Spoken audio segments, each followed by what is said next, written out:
बिहार में अगले साल होने वाले विधानसभा चुनाव में बुर्का और वोट को लेकर कुछ ऐसा ही होने वाला है।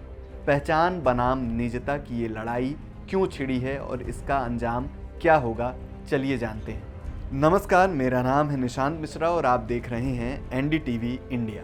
चुनाव आयोग ने तारीखों का ऐलान कर दिया है। 6 और 11 नवंबर को 2 चरणों में मतदान होगा और नतीजे आएंगे 14 नवंबर को। लेकिन इस घोषणा के साथ ही एक और बात साफ हो गई है, जिसने राजनीतिक गलियारों में हलचल मचा दी है।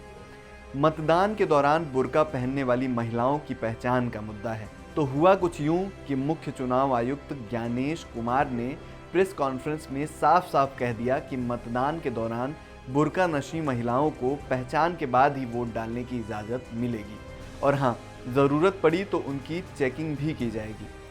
सवाल उठा कि ये पहचान कैसे होगी, तो जवाब आया कि इसके लिए हर बूथ पर आंगनवाड़ी सेविकाएं मौजूद रहेंगी। लेकिन ये मुद्दा अचानक से इतना गर्मा क्यों गया?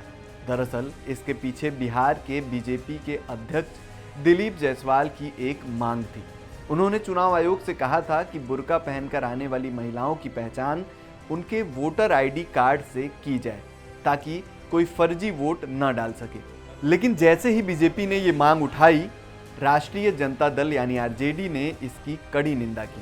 आरजेडी नेता अभय कुशवाहा ने इसे एक राजनीतिक साजिश बता दिया। उनका कहना था कि हाल ही में वोटर लिस्ट का गहन पुनरीक्षण हुआ है, सबको नए फोटो वाले आईडी कार्ड मिले हैं, तो पहचान कोई समस्या होनी ही नहीं चाहिए। आरजेडी का आरोप है कि बीजेपी इस बहाने अपना एजेंडा थोपना चाहती है। अब सवाल ये है कि ये इतना बड़ा मुद्दा क्यों बन गया?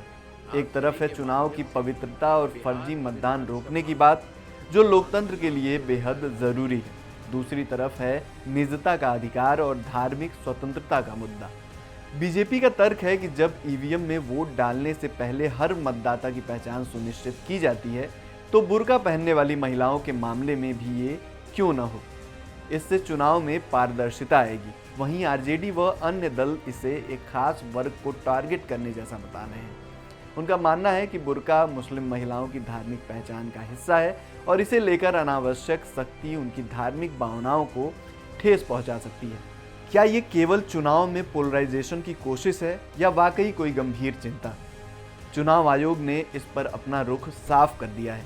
उनका कहना है कि ये कोई नया नियम नहीं है, बल्कि चुनाव प्रक्रिया का एक सामान्य हिस्सा है, जिसका कड़ाई से पालन किया जाएगा।